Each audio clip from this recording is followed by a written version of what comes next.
Hello there everybody, my name is Supersonic Blur and welcome back to Game 2 of the finals of the EU Combine Week 2. We've got eloFisher and his eloFishers versus the Wine and Dine, and already we can see some interesting choices being made. Potato and Tori will be going back to their comfort pits of Jibbalonque and Agni. Mrs. Stefan and Terrarim will be going back to their comfort picks. The big difference currently though is the Kumbhakana in the support role and the Bacchus in the support role. Something that is a lot more aggressive, in the same veins of aggression coming out from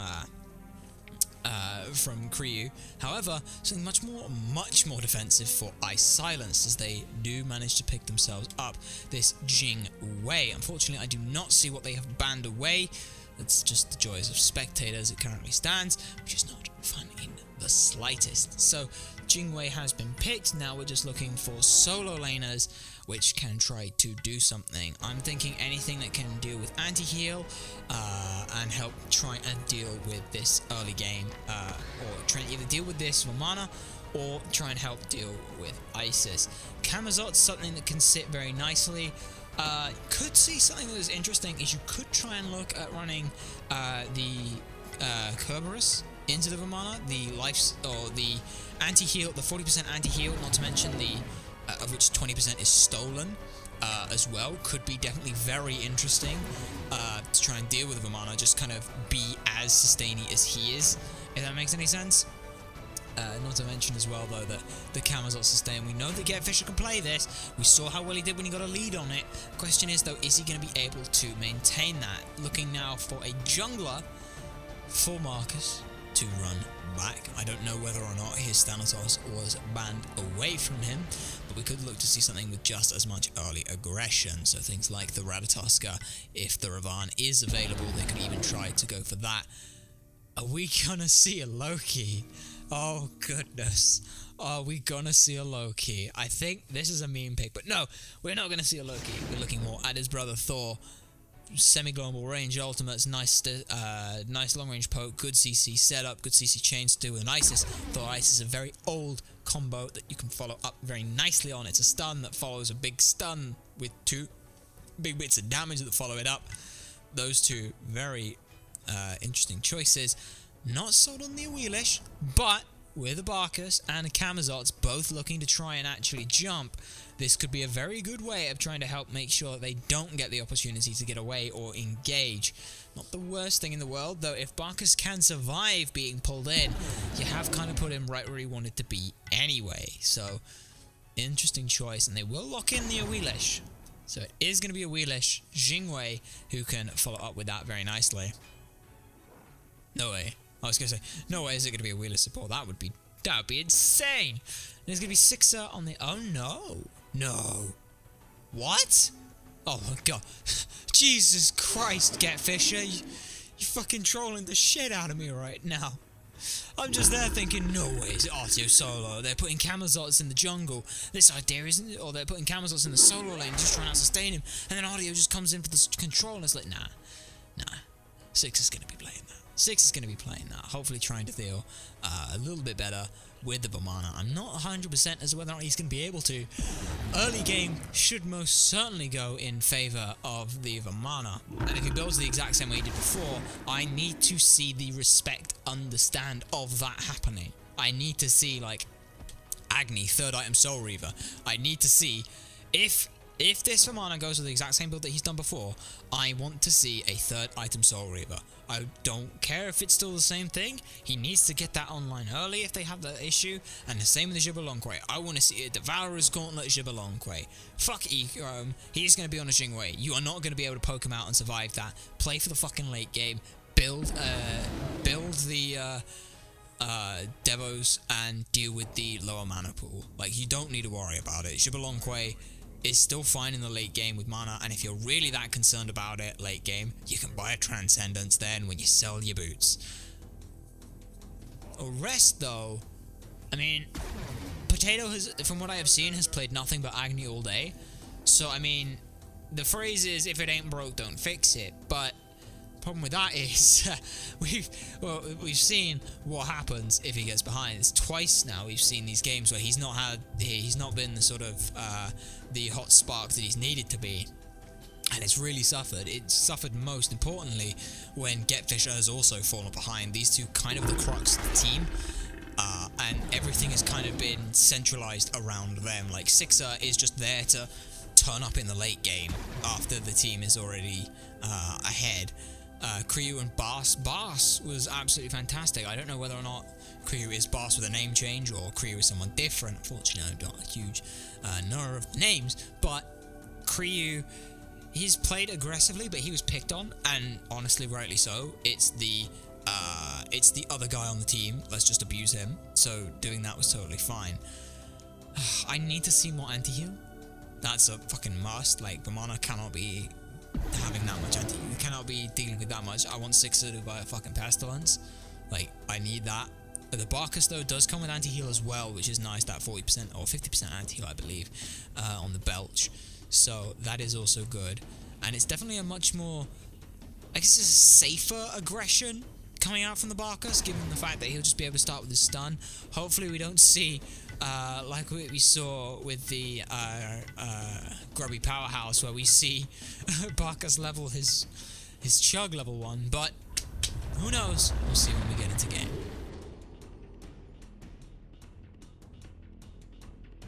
Okay, so game 2 between Wine and Dine and eloFishers. Let's also just quickly go to the spectator, and it is currently 1-0 in favor of Wine and Dine. They also, as well, eloFishers, the way that these best of threes work is eloFishers are the ones who decided whether or not they were going to go for first pick or second pick, and it looks like they also wanted the first pick again, which is definitely interesting. They've really prioritized Potato on this pick of Agni, and that's great and all, but every team knows that Potato can play Agni. At what point do you find something that can deal with the Agni? I mean, Marcus had the right idea initially, and that was just keep eloFisher and Potato down. And I do like what we see coming out from the Agni, just that standing around a little bit higher up, make sure they aren't getting invaded. He's probably going to start with his dash anyway, so, I mean, yeah, he's already got the dash, so he's totally safe, even if there was an invade need to get picked out. Back to duo lane. We do again see this idea where the two are separate. We should see, yep, this is how you actually do it. Start with Belch the Gods. Already now coming up with that Drunken meter very high now, and 30 power is already in lane. Again, iSilence and eChrome will just back themselves up. They aren't going to look to try and invade or do anything like that, but actually, looks like they're trying to go for this invade now. They want to push back even further. Now that they've got this, though, look at this difference. Look at how well they're doing this. Now they're setting up to look for a red buff invade. This is a much more controlled early aggression. They do secure the red buff, and will give it to Barkus as well. I mean, to be fair, Barkus does have more power right now. Barkus has more power than, yeah, there's his 5. Here's that. And do we see the change? We do see the change! Oh, Tori, thank you! I know you weren't listening to this because this is all pre-recorded. And this is when you guys are watching this is in the future. Or this is in the past, sorry. But I'm so glad I see this change from Tori. So glad I see this change. It may also be just the matchup. It's Jingwei. You're not going to pressure that out. But I love this change right now. Flop in. Jingwei, though, very good at dealing with knockups, so because of that, doesn't have anything to worry about. Kriyu, very low. Not as low as he could be, but still potentially very low. Meanwhile, mid lane, Potato takes out Marcus, and eloFishers gets taken down by Mr. Stefan. Junglers take out junglers. Alright, let's see how this went. Guys. Let's see. So, again, we saw what happened over in the duo lane. Duo lane goes for their buff, gets invaded, but they don't get it in the end. Meanwhile, Wine and Dine. So First Blood went over to Potato. Now it looks like it's going to be another fight for the mid camps. Now I'm hoping that we don't see another one fight against them, but they're not actually going to fight against the mid camps. They are just going to both go and split them their separate ways. So they split. These guys get mid camps. These guys go for the oracles. They're going to meet up with the wave then. Interesting. Well, in the meanwhile, take a quick look at solo lane.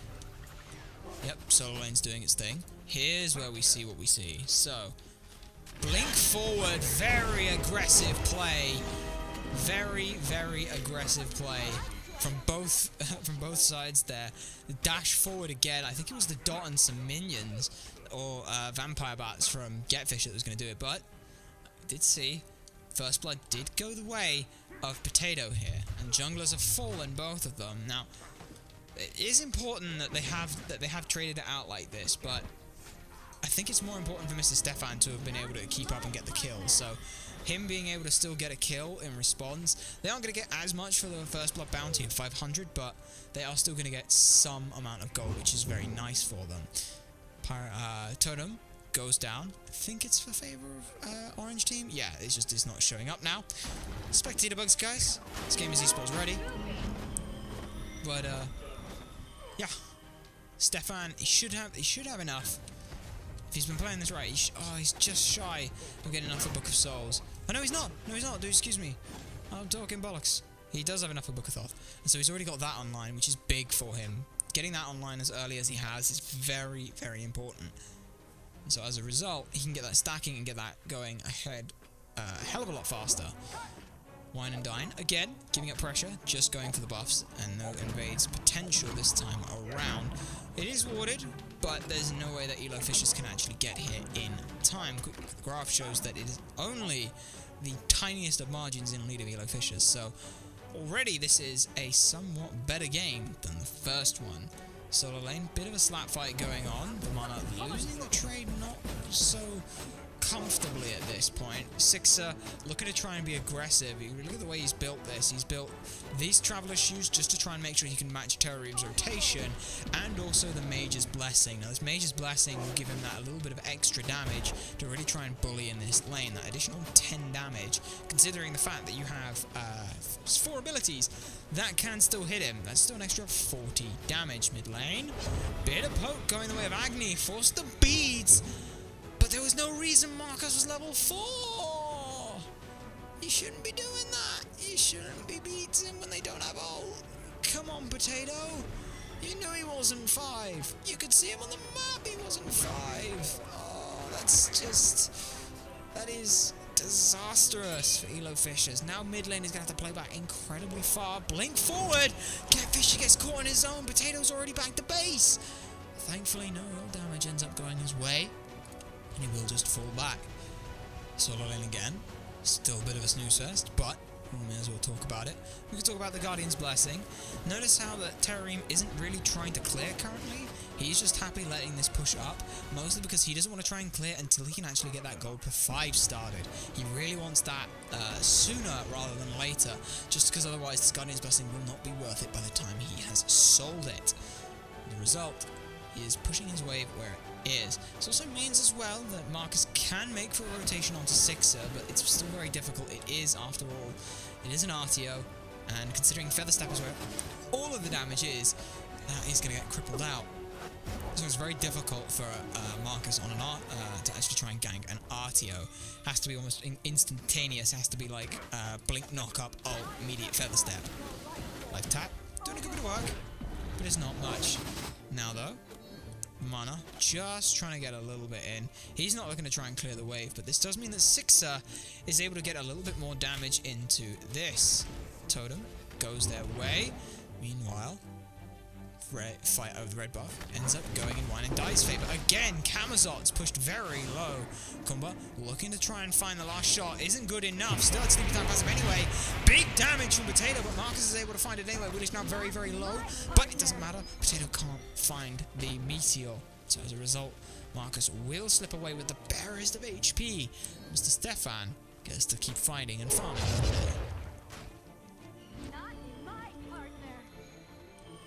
Terrarium coming around the backside here, looking for a cheeky invade, finding something.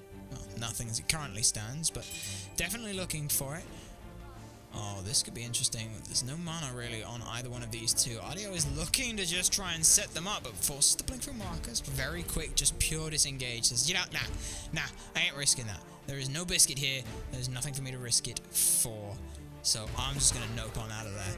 And this blink is certainly proved to be a very helpful item for him. We've seen now twice it's been used.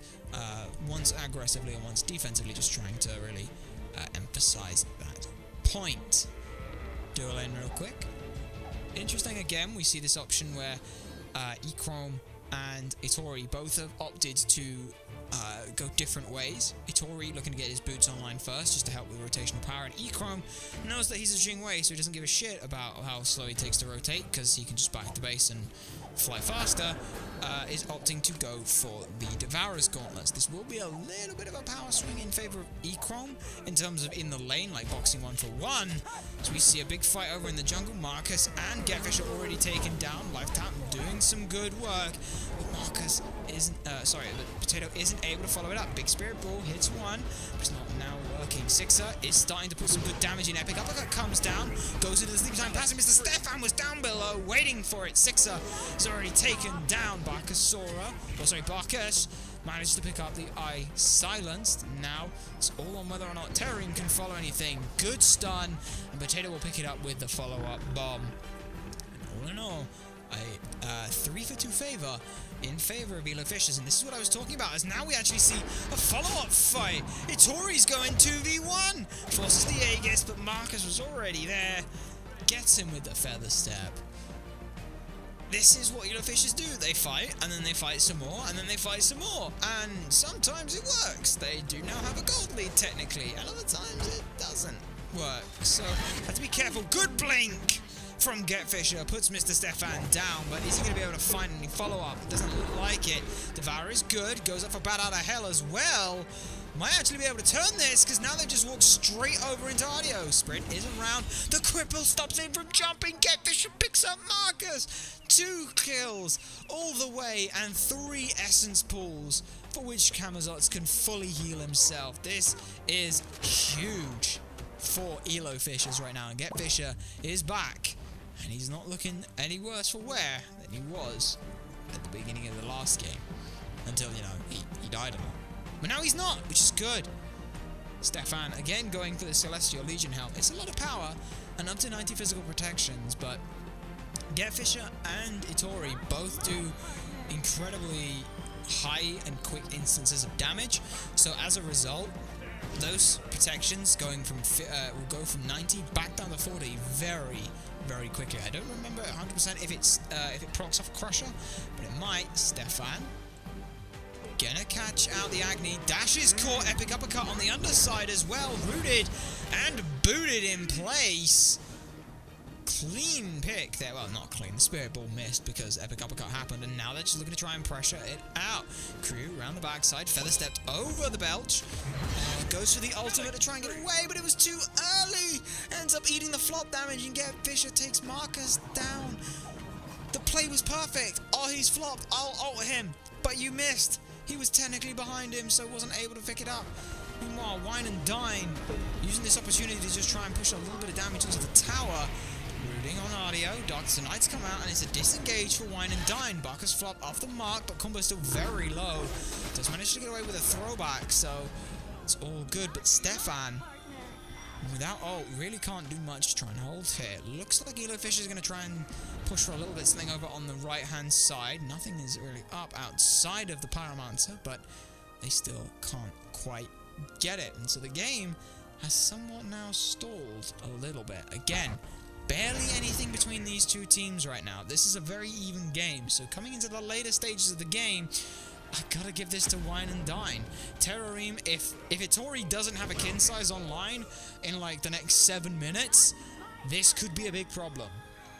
This could be a fantastically huge problem, as eChrome actually now starts going for what looks to be either a Poison Star or a Wind Demon. I'd expect the Wind Demon, honestly, just because of the crit chance. It's slightly higher now, and it's slightly more worth doing, considering it's only 2,600 gold, so you're actually getting some crits. But with Jingwei's Explosive Bolts giving her 25%, she can opt to go Poison Star still and not worry about it too much, given the fact that she will be bolstering it a little bit more herself.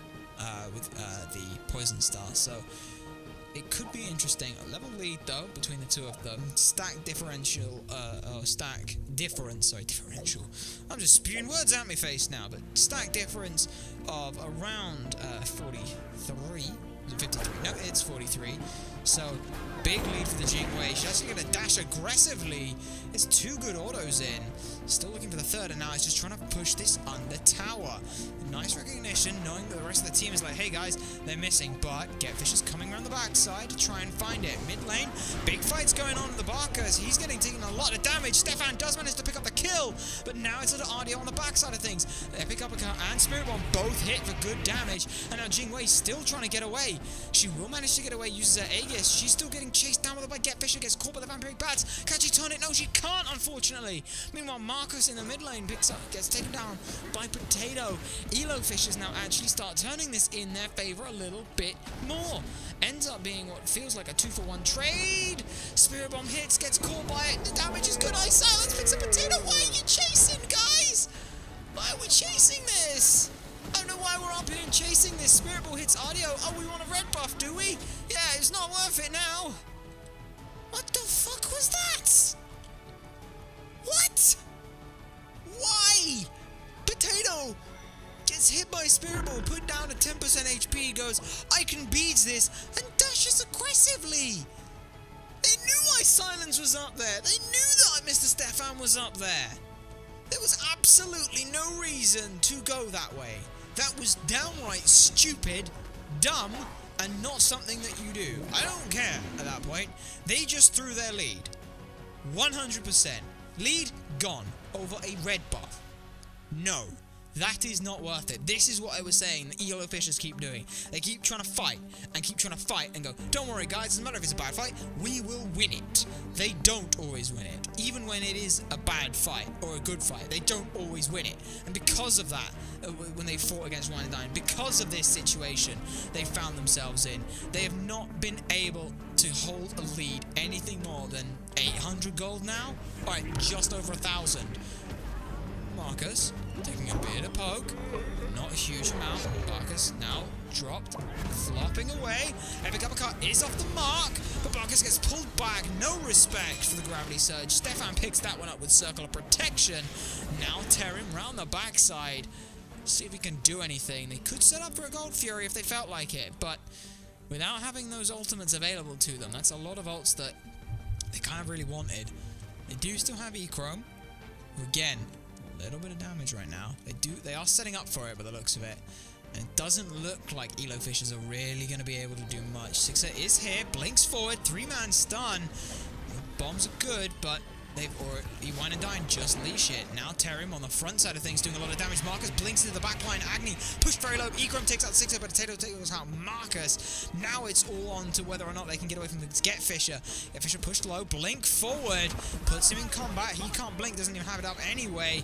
Now though, it's just eloFisher versus the world. And the world wins. Great play there. Ends up 2-for-1ing. Marcus not necessarily having the same impact as he was last game. He's definitely taking a lot more brunt of the force, and Potato definitely has done a good job with that, but it's very important that Potato has this kind of a game. We saw what happened last game. Oh, he just falls behind, doesn't do anything. This time now, though, look what he's doing. Third item is a Soul Reaver. This has to be a Soul Reaver, and it's all to deal with Terrarium. Terrarium, I know that the build works when you've got a lot of protections and things, but I honestly want to see, like, next item, just get the Spirit's Robe sooner. Like, get the... Currently, once he's got, so the problem is that this right now isn't doing much in terms of actual protections. So because of this, we're actually still getting a lot from Spear of the Magus. So the health is great and all, but as soon as this is finished, you are screwed, Terrarium. Like, Terrarium has how much HP, how many procs do you right now? He's still got basically like he's still under 100. So this right here is not a good look. Really not a good look. Blink forward by the combo. Gets Barkus caught into a bad spot. Flop over the wall, but no Realish to follow it up. Now again, looking for this Gold Fury. eloFisher puts a little bit of damage. Vampire Bats are missed. And now Wheelish gets a pick. Big damage. Doesn't even throw anything out. Echrome picks up a Tori over on the left-hand side, thanks to a little bit of help. Epic Uppercut as Barkus low. Intoxicate is good, but he's the only one who ends up taking any real damage there. Everyone else still fairly high on the health bars. Circle of Protection is already down. Good work from Wine and Dine there. First Gold Fury of the game goes their way. Big Spirit Bomb from Mr. Stefan, and Echrome still pelting damage into the backside. Potato cannot get in. go anywhere. And now this game is comfortably in Wine and Dine's favor. I really like what I see there. And look at how, like, Terrarium just got 3 stacks in that entire engagement, which is fantastic. Now this all works out. Now this works. It still holds for a fairly good amount. Fisher has no beads, remember, so you have to go into the ultimate. He's just trying to buy time. Wine and Dine secure Pyromancer and get his ult in the process. Very nice work. But you have to be careful how they're going to back here. eloFishers can burn down Fire Giant fairly quickly if all of them are here. So I like the fact that Wine and Dine haven't all just immediately started trying to back. They are paying respects to how much damage eloFishers can do. Now, this is interesting that I've just caught my eye on. I know we haven't had much of a time to really drop and talk about it, but RTO has picked themselves up a Lotus Crown. Sixer has this, and she does technically have a way here with Energy Surge to be able to heal her teammates. So, could be interesting to see whether or not this ends up actually paying dividends. But Lotus Crown's giving 20 both prots is not bad. It's not bad. Stone of Binding is an interesting option. I don't mind the call here from Crew, trying to be something more aggressive, but he's 2 levels behind. Right now, I just want to see him be tanky. So, I really feel like just get the physical prots online, then worry about the Stone of Binding. Blink forward. Kumbhakana damage is just phenomenal. Devour, though, drops him over the damage from the Circle of Protections. Now it's all on Big Baby to just try and chase him off. He has been. Stefan, another Spirit Ball. How many times have I said that in these past 2 games? Meanwhile, Terrarium's just causing a storm. Ikron picks up huge amounts of damage thanks to another insane Kumbhakana Mez. This tower will now fall as Marcus spots out the Kamazots, who again, no ult, no beats for now, no blink either. Does get some good damage off into the Wheelish, and they will back themselves away here, but they've come away happily with a kill and a tier 1 tower. And again, just pushing that lead just a little bit more, and a little bit more, and even further. Now what I do like here, I absolutely love this call. Terrarium has not built the Frostbound Hammer first. He has built, instead, the Runeforge. And the reason he's built this Runeforge first is because Ice Silenced and his Mez. His Mez, if it's broken early, will end up slowing the attack speed and movement speed of enemies that are here. Meaning that for those 2 seconds, he still gets the additional effect of having a Frostbound Hammer. This in itself means that he can already afford to go for the Runeforge Hammer and try and push this themselves, but eloFishers looking to try and burn and sneak a Fire Giant, blinking from Vamana, but no one's paying any attention to it. Where's the rest of the team? eloFishers actually get a Fire Giant. No one on Wine and Dine was paying any attention to that. Now it's just all for a big disengage here. Vamana's Big Baby form is down. They're looking for it. Good Aegis from Agni, but is it going to be able to survive? No. Ikron picks up Sixer, and Potato falls down. The stun was still good. Epic Uppercut is good work. Spirit Ball does huge amounts of damage. Ice Silence gets him even through the damage. Kryu ends up falling on the backside. Wine and Dine may have lost the Fire Giant, but they will get this Phoenix, and they come away with 4 kills. Again, Stefan, these Spirit Balls have been so well aimed, I say, as he misses one. And now, though, just again this situation where Wine and Dine, no Fire Giant, 4 members down on the enemy team. They're looking to take the end. Titan sat at half HP. No one is really alive from eloFishers. Agni has respawned, but it's not enough. It's too little too late. Wine and Dine, in clean fashion, take down eloFishers 2-0. That was impressive work coming out from them. Wine and Dine just had eloFishers' numbers the entire game. The entire game. I kid you not. They had their number just the whole time. Everything they did, no matter what it was, no matter when it was, they had their number. I mean, you look at this Agni. This Agni had just got his Soul Reaver online. He was starting to do what I suggested he'd done. That was perfect. You can see as well, Shipalonkwe, eloFishers had made the change. They'd made the change. They started working on it, and it was going well. And then a call for a Fire Giant almost goes well. almost goes well. Wine and Dine were caught with their pants down. That was 100%. It's like, Vamana turns up, he blinks onto the backside. Vittoria doesn't give a damn. He's like, yeah, okay, buddy, I'm just... hang on, can you just move a sec? Here, Fire Giant, got it, good. They get Fire Giant. Problem is, though, is that all their health bars are still half HP. They're still taking a lot of damage. They still have a mana on them at this point. Everyone else now starts turning up, and the problem is Mr. Stefan's done insane damage, like through the wall. Perfectly aims at Potato, gets his Aegis. Terrorim is still on him at this point.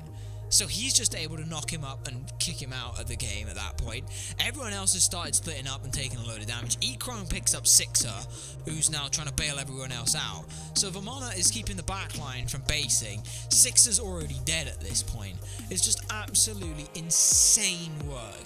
Insane work from Ice Silence, Stefan, and, you know, like, Terrarium. Like, these are the three big boys that I'm looking at here and going, like, Jesus Christ, how did they actually manage to do that? That was absolutely insane damage potential coming out from these two teams. But either way, that will do it for game 2.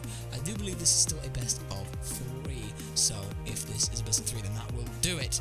We see that eloFishers take 2nd place this week of the Combine. Congratulations to the winners of the Wine and Dine. Hopefully we'll be back next week for more. Of course, it's maybe best of 5. I'm being an idiot. This is best of 5, and I'll see you for game 3, where it's all or nothing for the eloFishers. If it is, I'll see you in game 3. If not, then I will see you for next week's EU Combine. My name has been Supersonic Blood. Remember to like, comment, subscribe, and favorite everyone, and to share the stuff so people know that it exists. You guys have been a fantastic audience, and I shall see you all next time.